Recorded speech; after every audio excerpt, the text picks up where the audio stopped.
I'm here because I was involved in the church network, specifically Foundation Church, which was then called Clearview Church in Normal, Illinois.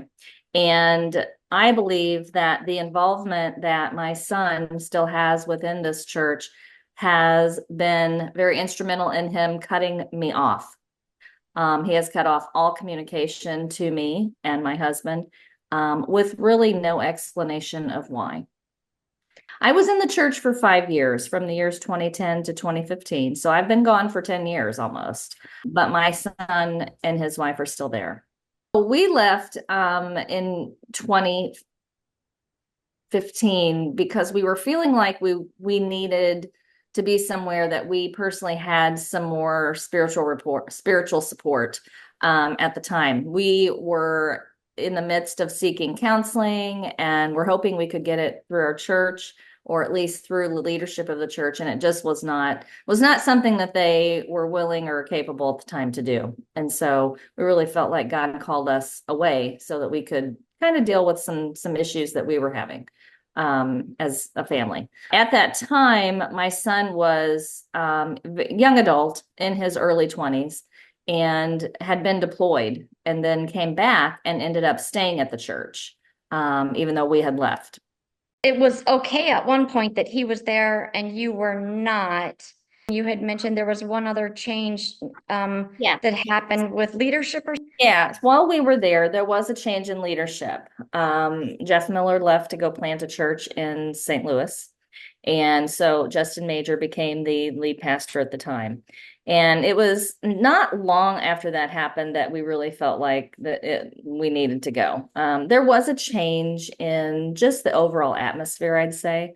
Um, the leadership had confronted me, and this was actually before Jeff left, had confronted me about meeting with younger teenage girls for coffee. Didn't want me doing that because at the time they only wanted people going to their small group leaders, not anyone outside their small group, for, spiritual direction or just wisdom. I say, oh, they did not want that. They didn't want anyone influencing anyone outside their small group at the time. And so that didn't really sit well with me because I'd been involved in ministry. I had a solid biblical background before I ever came to the network. Okay. But Mhm. I do believe things changed after that. And it was a fairly new church plant when we attended, when we began in 2010. So I don't believe that there really was time at that point for the particular leadership model of high control and manipulation. And I don't believe that that had fully taken root. Not meeting with the younger girls and things like that. I don't believe that it had fully taken root to the degree it is now, where they are, basically telling you what you can and cannot do.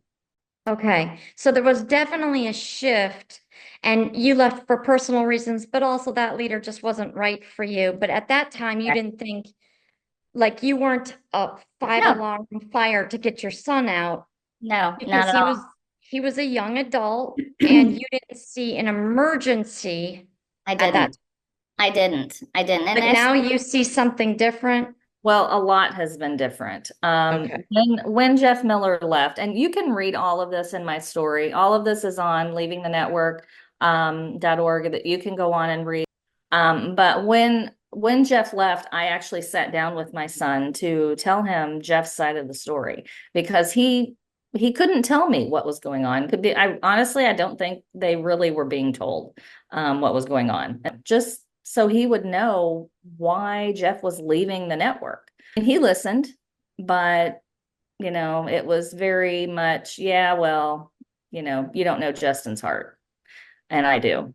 And so I was like, I knew at that point in time that we were not going to be able to discuss this. And so at that time, I knew that I really couldn't discuss this any further. I could sense the resistance and really wanting to protect my relationship. And the Okay. reason that I waited 10 years to publish my story was because I did not want to further damage my relationship with my son and daughter-in-law.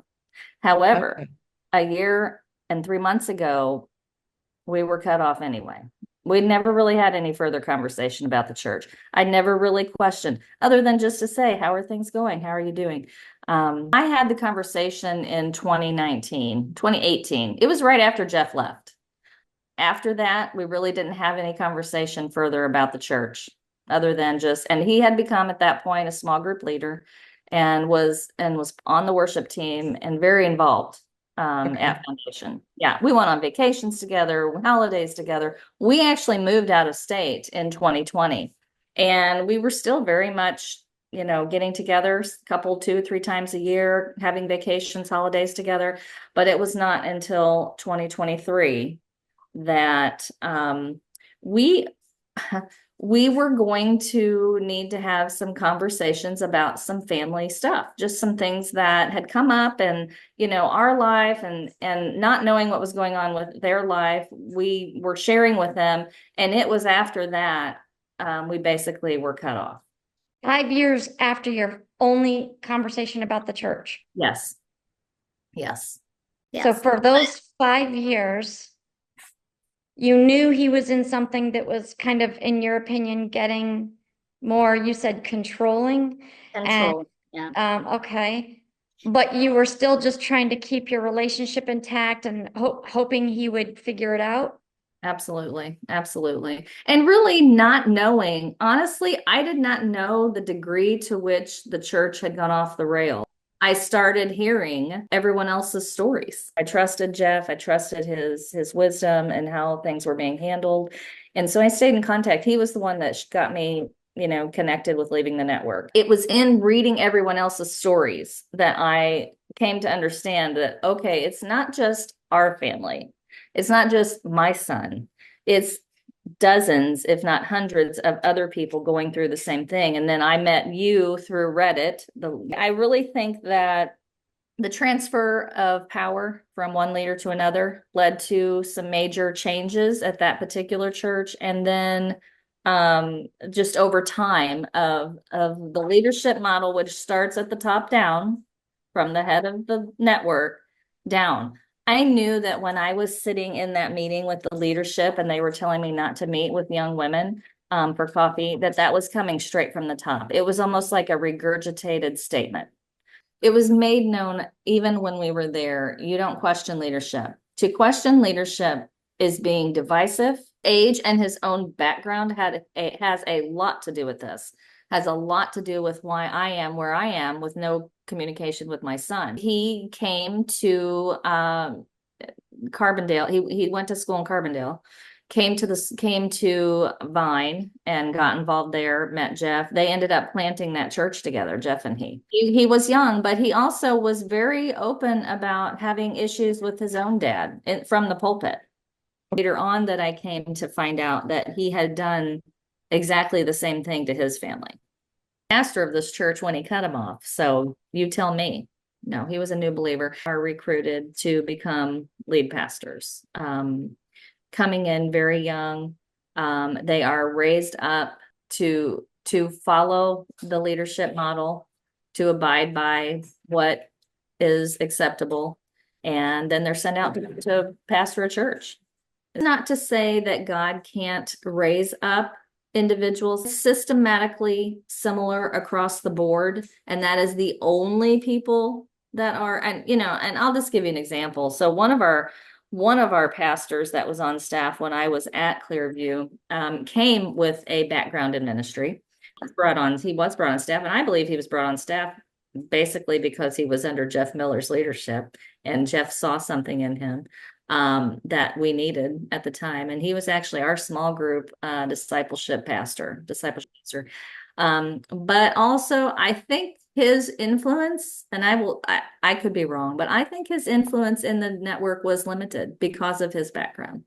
I want people coming in with backgrounds that are going to question or endanger their model. You were required to attend, so many sessions and things. And, we talked a little bit before about the kind of tiered leadership situation. And I would say that is something also that has deepened. Whereas when we were there, they only were having 1 or 2 conferences a year, and all about who is going to be a good fit, who's going to fall in line. and do things the way and be okay with doing things the way we do it and not question anything. Actually, our duty and due diligence to know the word and to recognize whether or not what is being taught is truth and how it's being walked out.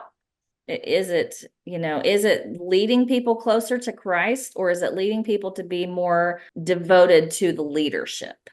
Follow your leader in all things big or small, even if he's wrong. That is a quote from an audio tape from the vice president of the network named Shondor Paul. It's about the biblical principle of unity. Mm-hmm. And I believe that the statement that he said, to my heart, sounds more like uniformity. Mm-hmm. Follow your leader in all things big or small, even if he's wrong. Mm. Yeah, that's not a biblical, follow me as I follow Christ. And if I'm following Christ, it's going to be right. The leadership model wants to be the voice of God to you. Okay. They want to be, I'm hearing from the Lord for you and I'm praying over you and I'm going to pray prophetically over you what I hear from the Lord. And that was a lot of what went on at conferences. And I will say, even when I was there and involved in the network and going to the conferences, it was like everybody's number one desire is, oh my gosh, I want Steve Morgan to pray over me. Oh my, there was I would say even an unhealthy, like, longing from people to be prayed over by this man. Very open about receiving words from the Lord for people on behalf of people, and so very much already at that early point up on what I would call a pedestal, which is how people become pastors. I mean, in the network, I mean, they are handpicked by the leadership on the local church, but you are not becoming a pastor in the local church unless, you are also approved of by Steve Morgan. We have a loose association of churches that all claim to be independent, and the lead pastor is the president of the board of each church, who, according to their own bylaws, say like he's in charge, right? So he should be able to hire whoever, but at the bottom of their bylaws, the part about the network president having the final say in all the teachings and all the hirings. Was that shared with you? Those bylaws were changed after you left. Yeah, it was not, the Nicene Creed was the main focus when you came to Clearview.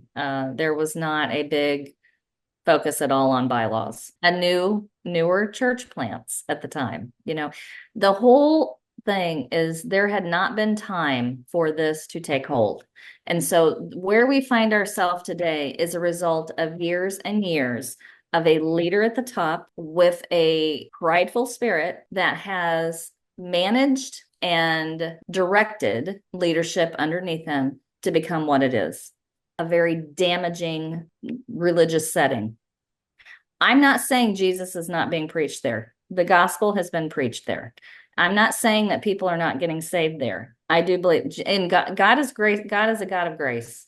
People can get saved in spite of church settings. I'm one of them. So this is not my first rodeo being in an unhealthy, toxic situation church-wise. Okay. However, I've never been in a church prior that openly is okay with families being cut off.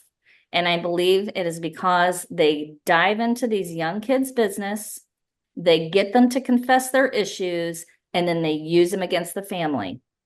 And there is no biblical precedence for that. How is it okay biblically? Somebody explain to me, how is this okay biblically to cut people off without ever having a conversation or having a chance for repentance or reconciliation? How is that biblical?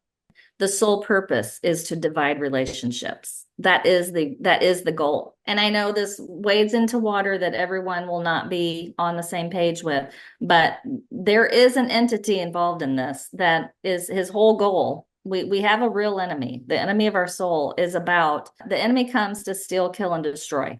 Okay. And it starts with destroying the family. And you have talked to multiple other family members who have suffered health issues. They have had marital issues. broken relationships with other extended family. It is unbelievable that a church would be okay with this. And there'd be multiple people in these churches that are in the same situation with their family. Come on now. For a pastor to be okay with this and to actually model this, unbelievable. Just unbelievable. Yeah, I mean, I feel the pain in your voice. I feel it myself. So your son, you've told me how bright he is. Very discerning. That's why I'm telling you the deception is very deep. This particular network plants in only communities with campus colleges. You're going to reach the campus for Christ. But the real intent is to recruit young males into leadership. That's the goal. Think about back when you were a college student and where you were at emotionally. Your brain's not even fully developed until you're into your 20s. If you come to that campus with any kind of emotional emptiness or emotional baggage, you've been abused, you've been neglected, you've been rejected, and we all do. We all come with something. They come to a campus, they encounter their first person associated with one of the network churches, and they are basically like taken under the wing. And the deceptive part is there's nothing wrong with that, being outgoing and loving towards college students. That's a normal thing. We want to love them. But when it turns into we are your everything. Want you to come to everything we do. And there's nothing wrong with that yet. But then when you start questioning, okay, well, why do I need to be at everything? And I can't be here that night, but that's not supporting the leadership. That's being questioned. And so when it becomes your everything, and at that point you're forced to cut other things out of your life, including your family. And I'll go a step further. Those people are questioning anything about you, cutting other things out of their life. You don't surround yourself with people like that. Giving them a sense of belonging to something bigger than themselves. It is okay, you're coming in with these issues. We've got the answers. We can help you work through this. Well, I'm So here to what tell about you. somebody who has no issues? They grew up pretty vanilla. Well, they might have thought they grew up pretty vanilla, but I promise you they'll find something to get them to confess. It's also about personality. Was your son a people pleaser? 100%. You have to be in that leadership model. You won't make it. Just give them that open door. Hey, if you've got issues that, you come to understand and realize that we need to have a conversation about, come to me. Don't cut me off. Don't trust the church to solve these issues because Jesus is the one that solves the issues.